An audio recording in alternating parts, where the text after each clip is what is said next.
Greetings again, everyone. I'm Jim Sharon, joined by my wise and wonderful wife. Oh, thank you. Some W's there for living well. I'm Ruth Sharon. Hi. Didn't I say that? I didn't give you your name. Okay. Yes. And we are the co-founders of Heartwise Relationship Academy. You can see in the background, we still have our decorations up from our party last night. It's called Celebrating Love. It was a beautiful party. Virtual party. Yes, a virtual party and virtually great talent. It was amazing. What a wash of our hearts. It was lovely. Another W. A wash. Yes. So we're going to continue our discussion this week about what constitutes living well. And we're going to focus on meds, but as an acronym. So not what the kind of meds you're accustomed to hearing about and taking, perhaps. So maybe you've heard this acronym. I found it on Facebook. I don't know who to credit it with, but thank you. So M is move. The body's meant to move. I know when I sit still too much, I get all creaky and sore and stiff and don't feel good. We got to move. How can we do that in our busy days? You know what, before you go on. Wait, I was just going to say them all and then we'll go back to them. And then enough. E is to eat well. You know, what does well mean to you? Are you eating foods that are really useful in your body? Are they helpful? Are they building your strength and your stamina and your endurance and your immunities? So moving, eating well, drinking water. Boy, I think we're dehydrated. Most people are drinking a lot of coffee and soda and alcohol. And alcohol, those are all very drying. So we need to hydrate, drink well, drink. And S, MEDS, S is sleep. How's your sleep? I think it's an epidemic in our country that people don't sleep well and we're sleep deprived. People look really tired if you look around at people. Look and feel. They don't look so well. Where do you find wellness? So MEDS is a really helpful thing. And then I added B because I'm a big proponent of breathing. So we are going to share some breathing techniques with you today too, because breath is life. You know, if we don't have our breath, we don't have vitality, we don't have energy. So we'll go through those quickly and just share a little bit and ask you to do the same. What are your meds? What do you do for moving? What do you do for eating? What do you do for drinking water? What do you do for sleep and breathing? So those are the things we'll share with you. We'll take the M first for moving. Many forms of moving. What I tell people routinely is, especially those who don't really enjoy exercise, is what's one thing that you really do enjoy doing or don't mind doing. It's for some people, it's as simple as walking. So start there and start with just a low amount, and then you gradually build up from there. And there's so many forms. I mean, push-ups, which I, at my tender age, I do push-ups on the stairs, and I do the plank and sit-ups and things like that right around the house. I used to go to the gym regularly, but since COVID, I've decided to exercise at home, and I find all kinds of ways of doing that. I'm adept at it. I've been doing it since age 14. That's awesome. I know he's so fit. He's a hunk of a guy. And I love to move. I do yoga every day and stretch. You might always see me stretching if you're around me. And also, I love to dance.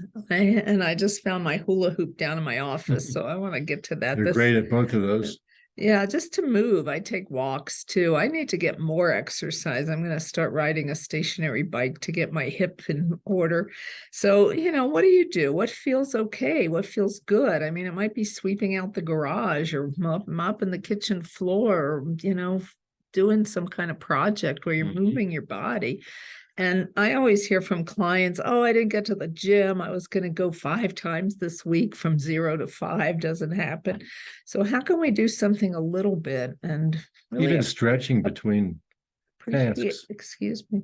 Appreciate what we do, because so many times we say, I didn't do this. I didn't do that. Well, what do you do? That's self talk is very detrimental. That's not a healthy plan on our living well plan, is to diss ourselves and hurt ourselves. So Right. what can we do that feels good? And even if we do it a little bit, to give ourselves credit, right? So I'm a great believer in little bit, not just a believer, a practitioner of 10 seconds, 20 seconds, Yeah. 1 minute stretches. I know we were Um, doing this thing last night. Let's see, in our party, we had one thumb up, one thumb down, Up and one and down we were doing this, just moving our elbows up and with down breath. Yes. with breath. Yeah. I want to say one more thing about the movement before we move on. Okay. And that is that you think of the word emotion, it's energy in motion. And a lot of times when you're moving, it helps free up your thought process. If you get constipated thinking, just Fixated. Yeah. fixated. Yeah. Yeah. Yeah, Mhm. that's so true. Moving helps energy. It helps the stagnancy in the body. You know, if you walk by a little pond or a lake and it's no moving water in there, it's all gunky and gooey and stuff is growing in there and foamy, whatever it looks like. It's not healthy. It's stagnant. Well, what I'm saying is it frees up the mentally and emotionally as Yeah, well. I am too. Yeah. Yeah. Yeah, because it's all energy. Right. Yeah. So moving is really important. Our bodies are meant to move.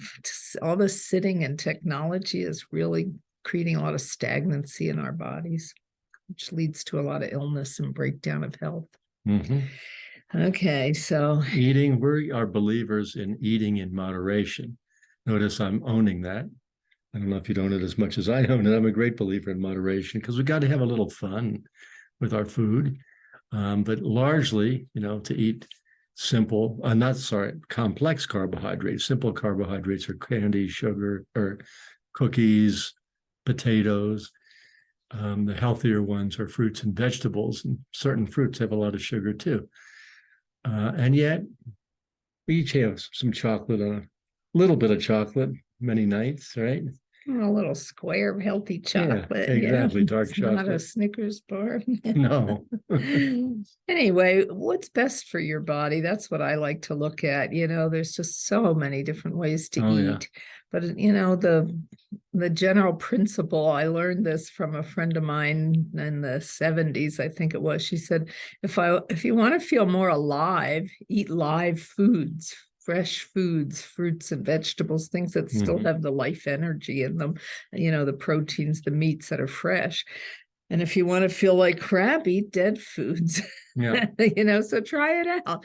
Try a week of eating a lot of dead packaged foods from the pantry, from the That's been shelf. done, right? The And then- 30-day McDonald's study Yeah. practically killed the guy after 3 weeks. Sheesh. Yeah, so our food is our fuel, it makes up all the cells in our body. So give ourselves some good food, treat our bodies well, our minds well. And just for emphasis, again, in my experience, my opinion, and working with people, is that rigid diets aren't very often sustainable. Mhm. Some people can do it, but most people don't get beyond a few weeks and then go, I can't do this. So that's why I'm an advocate of healthy moderation, erring on the healthy side, Airing, leaning towards. is not Yeah. the same as airing. Anyway, eating is a beautiful pleasure. Some people enjoy it more than others. Some people overuse it. That's their form of addiction, is to overeat. There's lots of different things we do with our food, but just want to feel more alive, eat live foods. And then water, of course, we all know, we've heard it. I don't know what the number is. 70% of our body is these fluids that go through and transport all the nutrients and all the blood and all the supplying our organs with what they need and all that. It's all liquid in there. And if we don't give ourselves fresh liquids, water, We dry up. have stagnancy in the water system. Makes us feel all sluggish and logy.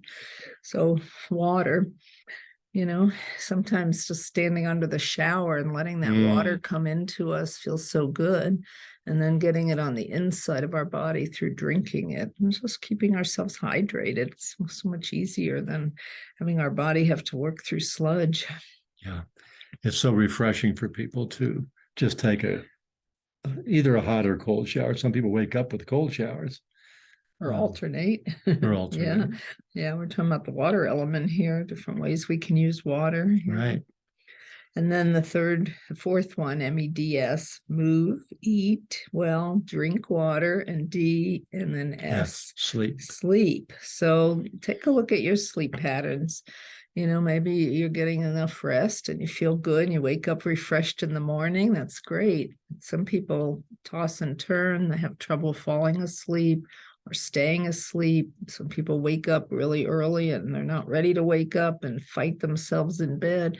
So sleep is a big concern. And how can we get the sleep that we really need so our body can recover from our wear and tear? Right. And not become dependent on what's called soporifics, but some of these are dangerous. And you could talk to a pharmacist or your doctor about what are healthy, natural forms of sleep medication, if you do need to rely on those, as opposed to ones that create dependency. Right. But there's so many ways to get to sleep. I love to help people with their sleep. It's a big topic. It's so beautiful how to put ourselves to sleep, how to nurture ourselves, how to ratchet our busy brain down into the quieter alpha waves. I like to count gratitude prayers. That's a lovely way to go to sleep. The most basic things. Yeah. Just anything that'll slow us down and help our minds quiet down. I always think of sleep. I have this image. We live near the Denver Tech Center when the buildings are empty at night and the cleaning crew comes in, and so that's what sleep is. It's like the cleaning crew comes in while we're sleeping and cleans up all our debris, all the wear and tear on our body, processing things, cleaning things. There's just a lot of restorative activity while we're sleeping. That's the operative word here, restorative. Right. Yeah. And so many of us are in go, go, go mode. So it's hard to unwind and let the mind quiet down. And a lot of people are really afraid to just let down and relax. It's like, I have to get everything done. I'm overwhelmed. I find so many people can't stop or won't stop for a minute. I know. And feel guilty. That's not a way to be well. No, so wellness is about balance. So we have two systems in our nervous system, the sympathetic driving, go, wake of fullness.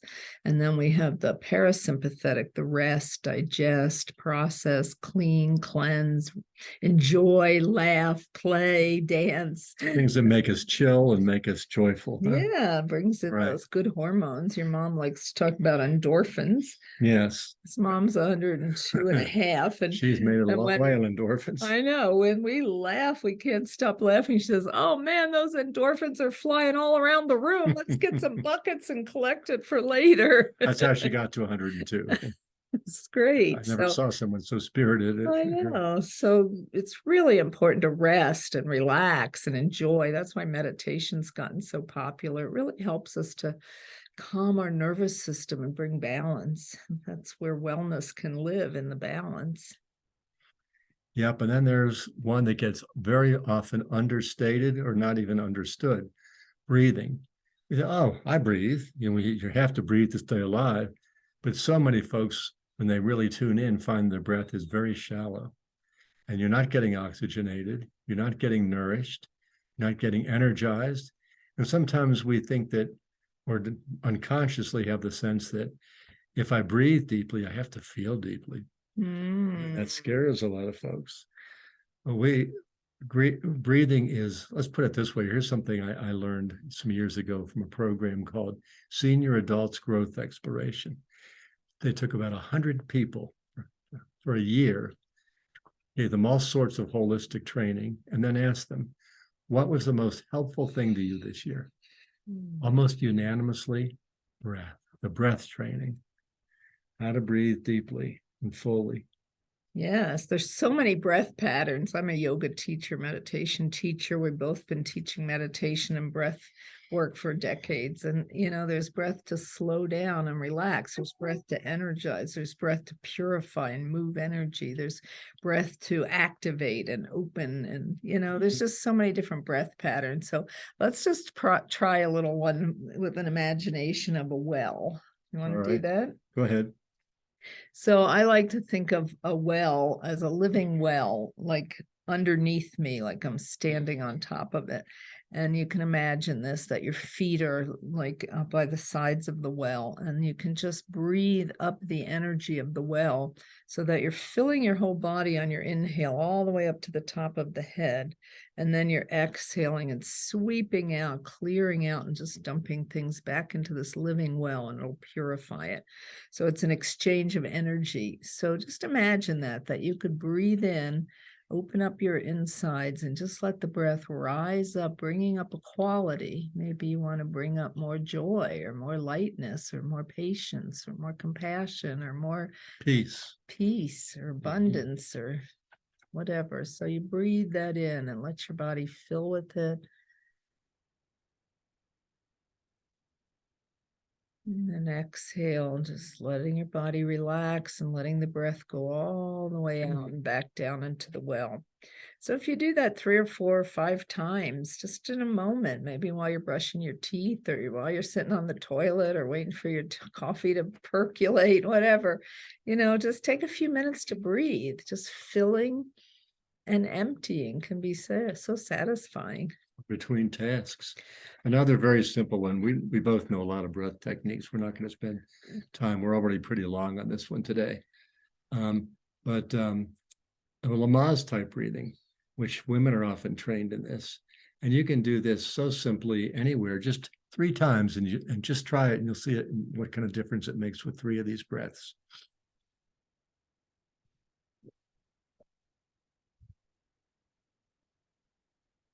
3 times through the nose, 1 through the mouth, 3 cycles, 10 seconds. Bam. We can shift our chemistry when we go in from worry, and we can stop ourselves from worrying and turn ourselves into calmness. That activates the autonomic nervous system, those is known as the sympathetic nervous system, which is where we get into harmony inside ourselves. That's where the feeling of peace and calm. I want to add a T to all this. Okay. Tapping on yourself or massaging yourself, but this really wakes you up very fast. Looks silly. You wouldn't want to do this at a job interview. So this is different than the tapping solution, which is a very directed type Emotional of freedom tapping. techniques. Yeah, but this is just stimulating the blood to bring the blood up to the surface and energize. So there's lots of ways to energize, and there's lots of ways to calm down. We do have the controls in our management here. If we could just get in the driver's seat. So it's our health. We have to take care of ourselves. Who's going to do it for us, And I love that whole thing about I have to take care of myself and fill myself. And then I have something to give and to share and to participate with. What do we do on airplanes, right? What are we told to do with the oxygen? Self first, child next. Anyway, living well is one of the components of being HeartWise. So each month we share a different component, and you can learn more at heartwiseacademy.com. We have courses and events and lots of ways of gathering people together who really want to make a transition from old patterns that make us feel so crummy to being more alive and more vibrant. So take good care. We'll see you again soon. Bye, everyone. Bye.